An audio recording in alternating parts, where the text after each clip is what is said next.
けない夜の中一人君しか見えなくて君の心に包まれたまま愛を誓い眠れない夜何度過ぎてもね受け止めて今すぐ会いたい涙止まらない会いたくて好きだから苦しくて Salut à tous, la Happy Geek Family, on espère que vous allez bien.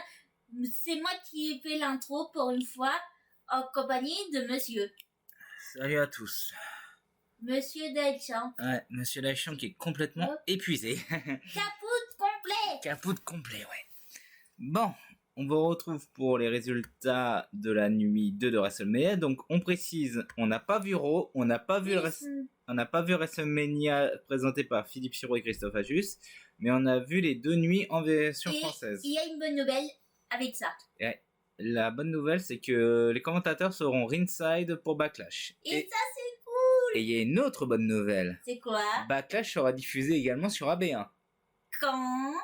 Sûrement le mardi après. Ah, ouais, ce sera cool. Pour une fois, Philippe sera là pour une fois. Non, non, parce que du coup, il a déjà fait ringside, mais bon. Oui, mais ce sera la première scène en direct Non. Non, parce que... sur le network. Non, parce qu'ils étaient présents à WrestleMania 30, ils ont été présents à Royal Rumble 2017, et ils étaient présents... Non, 2016, et ils étaient présents également au SummerSlam 2015. Donc Ouais. Mais quelle nuit de folie. Ouais, donc on va commencer par le premier match. Donc le match que j'attendais, un des matchs que j'attendais le plus.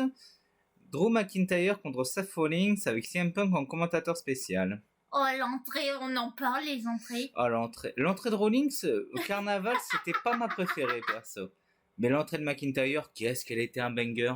Oh, ça oui, il était classe. Mais ce match était waouh. Ce match, pour vous dire, moi je vais le noter 3 étoiles et demie, parce que c'était phalange de finish. Ouais, Il y avait voilà. quasiment que des finishes. Ouais. Stomp sur la table, Claymore Kick dès le début du match. Il y a eu 4 Claymore Kick, il y a 3 stomps utilisés, on a eu un pedigree également.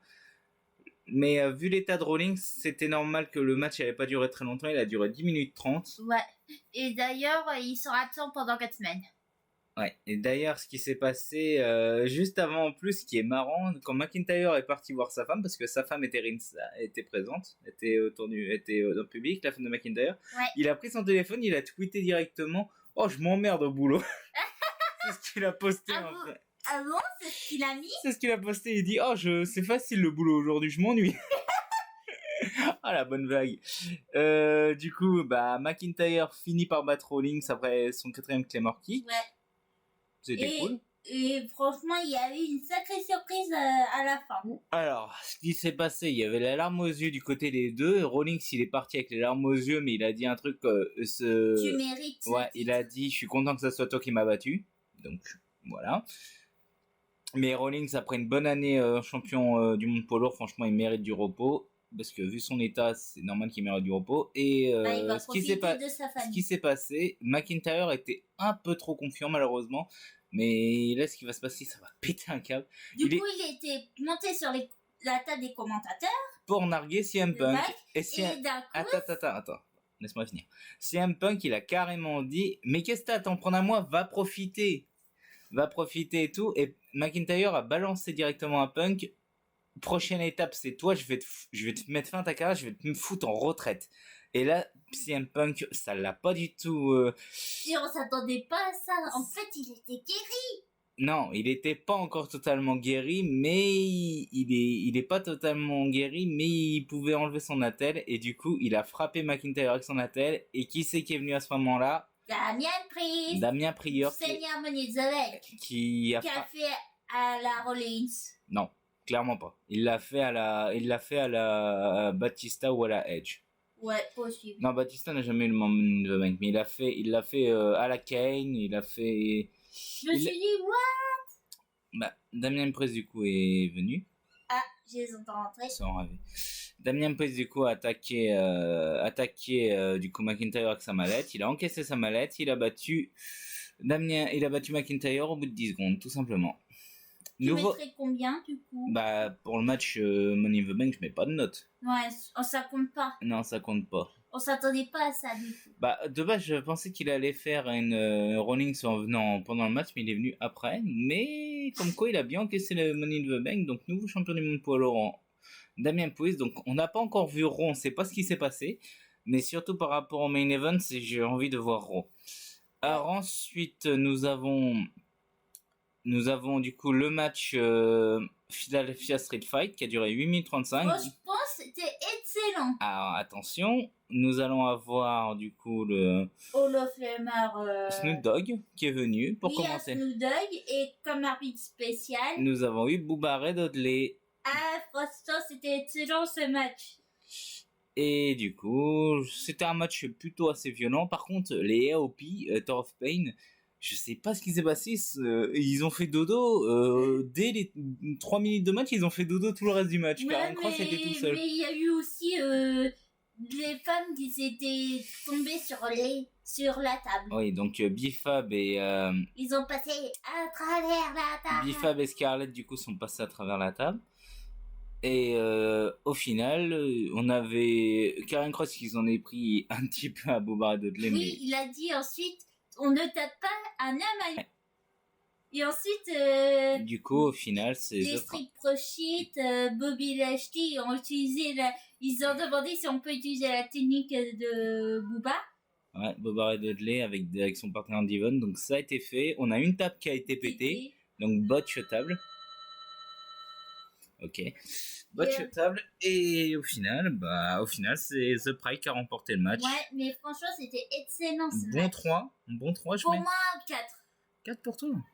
C'est haut quand même. Désolée, mais j'aime beaucoup aimer. Surtout la blague que je connaissais très bien, la bague.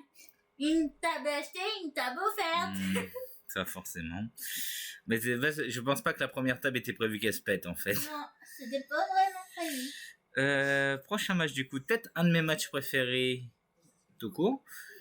Donc AJ Styles contre LA Knight. C'était pas mal. 12 minutes 25. Pas d'intervention, pas de rien du tout. Un bon match de catch à l'ancienne. Ouais, c'était un bon match, t'avoue. Et du coup, l'histoire n'est pas terminée. L'histoire n'est clairement pas terminée. Ouais, ça sent une nouvelle rivalité. Ça sent la continuation de l'histoire avec une stipulation. À Last Man Standing à Backlash, ça pourrait être drôle. Mais c'est... En France mais c'est LA Knight qui s'impose, du coup, sur ce match. Ouais. Du coup, ça sent que ça va être en égalité. Elena qui s'impose, du coup. Donc, victoire de LA Knight. Je mettrai un bon 3,5, moi aussi, ici aussi. Ouais, t'avoue. Bon 3,5 aussi. Mais le match, franchement, était cool. Hein. Il fait partie de mes matchs préférés, tout confondu. Le prochain match, c'était le triple menace pour le titre des États-Unis. J'ai beaucoup aimé les entrées. Ouais, c'était marrant, je t'avoue. Logan Paul qui vient avec une voiture avec sa marque. Ouais, Pride. Ouais. Owens qui vient en voiturette de golf et qui va récupérer Orton. Ça, c'était très drôle. Ouais, qui a dit allez, monte. C'est très rare qui. T'as dit d'ailleurs que Orton c'était très rare. Ouais, c'est rare que Orton et Owens se battent pas. Orton c'est le roi des trahiseurs, pareil pour Owens, mais là du coup ils étaient plutôt alliés pendant les débuts du match. Mais ensuite ça devait être mort sur beat. Au niveau du tombé, du coup, c'est à ce moment-là que les deux ils se sont regardés et ils ont dit qu'est-ce qu'on fait? Est-ce qu'on se fout sur la gueule? Orton a dit ouais allez on va se foutre sur la gueule et ils ont commencé à se taper à ce moment-là. Ouais. Les cons. Et Logan Paul a utilisé son point américain parce que c'était autorisé cette fois-ci vu que c'est un triple menace. Et le copain de Logan Paul. Et du coup c'était pas TCI, c'était un streamer anglais apparemment. Ouais. Un gars que je connais pas donc je ne suis pas. C'était impressionnant. Mais en tout cas il a fait son RKO sur la table des commentateurs et voilà. Et joli RKO de Orton sur Kevin Owens Often War aussi qui était vraiment pas mal par rapport ensuite à un compte de stun d'un pop-up powerbomb RKO. Et Logan Paul en a profité pour utiliser le point américain et faire son splash sur Kevin Owens pour la victoire. Et on a oublié de parler d'un truc, que Kevin Owens était dans la rampe et il a rencontré Sami Zayn, il lui a dit tu peux le faire, mais finalement ça ne s'est pas fait. Ouais, tant pis. Honnêtement, ah non, franchement, c'était cool. C'était très très cool. Et je sais si vous entendez du bruit. Voilà. C'était très très cool, honnêtement, ce match. Je mettrais un bon 4. Le match était Ouais, pas mal. un bon 4, ouais. Un bon 3,5 pour moi. 3,5 pour toi? Ok. Et au niveau des pronostics, je suis toujours vainqueur pour l'instant. Oui. Parce qu'actuellement, avec Pika, on est à 6, elle est à 5. Bah, on n'est pas. Oui, non, c'était 6-5. Bah, au final, ça se termine en. Vu qu'on a eu un point en plus. Ça s'est terminé en 12. Ça s'est terminé en 12-13. Ouais, j'ai perdu, mais je me revengerai. Ah, 12-11, pardon. 11 pour toi, 12 pour Je nous. me revengerai. On verra pour Backlash. Du coup, prochain match, du coup, c'était le match pour le titre féminin. Ouais. Women's. 14 minutes 20. C'était pas mal. j'avoue. Bailey en mode Cléopâtre. Ouais. Io Sky qui est venue accompagner Damage Control et qui a fait le match toute seule, aucune intervention. Franchement, c'était clean. Selling sur le genou de Bailey, mais c'était très cool. Et au final, bah, il n'y a pas grand chose à dire sur ce match. Hein. Je réfléchis aux prises et tout parce qu'on le fait plusieurs jours après. Il n'y a pas grand chose à dire sur ce match. Ouais, il n'y a pas grand chose à dire. Mais franchement, le match était cool, simple. Bon 3, je mettrais. Et victoire de Bailey, comme je l'attendais. Hein. Ouais. Qu'est-ce qui va se passer après du côté de SmackDown? Que ça va continuer la rivalité? Je pense, ouais. Et bah du coup, 3, moi je mettrais un bon 3. Ouais, pareil. Moyenne. Et enfin le main event. Les entrées, c'était épique. Les entrées étaient épiques. Cody qui est venu avec sa femme, qui est venu saluer sa mère et qui est... Et avec ses frères et ses sœurs. Ouais, et qui est venu également saluer le fils d'un ancien catcheur qui est décédé, le fils de Brody Lee. Ouais. Ah oui, avant de vous parler du ballet. Ouais. Qu'est-ce qu'on peut dire de plus pour les entrées? L'entrée de Cody, franchement, j'ai beaucoup aimé. Il était épique. L'entrée de Cody était épique, l'entrée de Reigns était également épique. L'entrée de Ray, ouais, mais je me suis un petit peu ennuyée, pour t'avouer. Oh, en même temps, ces entrées de Reigns, c'est toujours comme ça. Le match a duré 33 minutes 25. C'était un Bloodline Rules match, mais on a vraiment eu que le Bloodline Rules au bout de 25 minutes. Quoi. Ouais. Ce qui s'est passé dans le match, du coup, on a eu Reigns qui a fait le Crossroads et Cody qui a fait deux spears à Reigns. Ouais. Premier spear, il y a Jimmy qui intervient après un Crossroads et finalement Jay qui vient avec sa musique. Jimmy l'attend, les deux ils passent à travers une table. Et on les reverra plus. On les reverra plus. Au moment où Cody fait double Crossroads, le troisième, il regarde sur le côté pour voir s'il n'y a pas Solo qui vient. Et finalement, il est venu de derrière. Du coup, Solo qui est intervenu. Et là, il y a une histoire très très intéressante. Solo qui est intervenu. Samoan Spike. Ensuite, il y a Spear. Ensuite, il y a Samoan Spike et Spear. Le combo, Cody se dégage. Et Solo, c'était la première fois qui contrôlait, qui disait vas-y, maintenant. Oui, en gros, Solo a complètement engueulé Reigns en disant vas-y, finis-le maintenant, finis-le. Et Reigns il disait I know, je sais. Franchement, c'est la première fois que je vois ça. C'était très cool. Ensuite, bah du coup, une surprise de taille, l'arrivée d'une légende, John Cena, on l'a déjà dit. Et là, nouvelle surprise, une légende, John Cena qui revient, qui s'en prend direct à Solo. Ensuite, il fait un double A sur Reigns. Il fait un double A sur Solo qui passe à travers la table, donc fini de Solo Sikoa. Et là, l'arrivée du final boss, The Rock. Et c'était une rivalité de retour 11 ans plus tard. 11 ans. Et du coup, le face-off entre les deux, c'était génial. Et là, du coup, Cena se prend un rock bottom dans la gueule. Ouais. Donc, en fait, clairement, Reigns, c'est Thanos. Et Cody, c'est Iron Man. Les Avengers qui se rejoignent. Et à un moment, il y a eu une sacrée surprise. Je m'attendais à ta réaction. Alors, pour expliquer, j'aurais tellement voulu que ça soit Steve Austin. Parce que Austin The Rock, c'est la grande rivalité des années 90. Début 2000, ça aurait tellement voulu que ça soit Steve Austin, le bruit de verre et tout, mais finalement, ça a été un gong. Et le gong, vous savez ce que ça signifie? Non, attends, il y a eu il y a eu 7 avant. Ah oui, pardon. Et ta réaction était épique. Ah oui, juste... Tu disais, mais non. C'est vrai que juste avant, on a eu Seth Rollins qui est venu en cosplay du Shield avec le thème du Shield. C'est quoi le thème du Shield du coup? Alpha, Echo, Shewa, Hotel, India, Echo, Lima, Delta. Shield. Et sauf que Rawlings n'a rien pu faire parce que Reigns l'a vu direct. Mais c'était On impressionnant. pensait qu'il allait venir dans le public, en fait il était déjà dans le public et je crois qu'il était même sous le ring. Je crois qu'il était planqué sous le ring en fait. Ouais. Et du coup Rawlings planqué sous le ring, il vient, Reigns le voit direct, il lui fait un Superman Punch et là... Il a utilisé la chaise.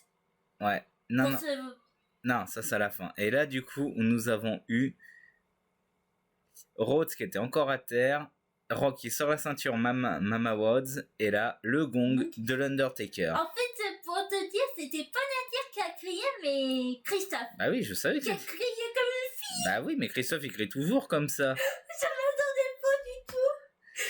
J'ai trop rigolé. Et je pense qu'on va se mettre les extraits ce soir. On va se mettre les extraits de WrestleMania en AB1 pour voir les réactions de Philippe et Christophe. Ouais, franchement, j'ai beaucoup aimé. Et ce qui s'est passé ensuite, bah du coup Taker est venu en cambrioleur en Darkness. Ouais, America Badass. Non, clairement pas. Shock Slam sur le Rock après Taker disparaît, The Rock disparaît aussi. Et à la fin, Reigns qui voit la chaise, il fait le coup de la chaise sur Rawlings pour Se venger. 10 ans plus tard. Ouais. Et après, du coup, Cody fait les 3 Crossroads et 1, 2 et 3 victoires de Cody Rhodes. 5 sur 5 sur ce match. Ouais, franchement, c'était incroyable. L'histoire est C'était finie. heureux. L'histoire est finie. Nouveau champion. On a tous les babyface qui sont venus. On a Bruce Pritchard qui est venu. On a tous les babyface, la plupart des babyface. Sami Zayn, Kevin Owens, Cena qui était présent. Rollins était présent. On a Bruce Pritchard qui est venu. Et on a Triple H qui est venu. Cody qui a célébré avec sa mère, qui a célébré avec sa famille. Et du coup, ce qui s'est passé, on ne sait pas ce qui va se passer pour du côté de Raw. Ouais, mais franchement, surtout après ça, Cody a eu un cadeau Ouais. de la part de tout la WWE, Logique. la montre de son père. Ouais. Il a eu la montre de son père et à la fin, du coup, ça a été enregistré par un utilisateur TikTok, Reigns, qui fait un câlin à Paul Heyman juste devant l'entrée. Pour le remercier. Après le show, ouais. Et du coup, Reigns, on n'est pas prêt de le revoir pendant un moment. Ouais. Mais en tout cas, c'était un WrestleMania incroyable pour les 40 ans. Oh oui, WrestleMania 40. Franchement, c'est l'une des meilleures ou pas? L'histoire est clairement très très très très cool. Franchement, je peux rien dire de plus. L'événement WrestleMania. L'événement WrestleMania, hormis le 29 qui est mon premier WrestleMania, je le mettrai dans le top 3 sur WrestleMania, c'est sûr. Le 29 était génial avec la rédemption de Cena, mais celui-là, je le mettrai forcément dans le top 3. Franchement, il est incroyable. Très très bon. En fait, je pense que je mettrai le WrestleMania 30, WrestleMania 20, dans le top 5, je mettrai WrestleMania 30, WrestleMania 29, WrestleMania 35, WrestleMania 40 et WrestleMania 33, 32, 33, 34, non, 35, quand j'ai dit 36. Je suis perdu. 37, 38. Et WrestleMania 39. Je pense que je mettrai WrestleMania 39, WrestleMania 29, WrestleMania 35, WrestleMania 30 et WrestleMania 40 en En tout premier. cas, on espère que ce petit débat vous a plu la dernière fois. En tout cas, j'espère que cette review vous a plu également. Donc là, on va regarder tout ce qui se passe du côté de Raw et tout. On vous fera la prochaine vidéo de 4, ce sera le preview de Backlash. Ça En tombe solo. pendant mes vacances d'ailleurs. En solo, on fera la review en solo principalement. Ouais. Et la review, on fera en solo aussi. Bonjour, bonjour, bonjour. Bon, Cabaret, cabaret. bon, sur ce, on va vous laisser. On vous dit à la prochaine pour les prochaines vidéos, prochain live aussi. On ne sait pas quand on va faire les prochains lives, les prochaines vidéos. Sur ce, je vous dis à la prochaine. Salut à tous. Happy, happy, go, 届けときめき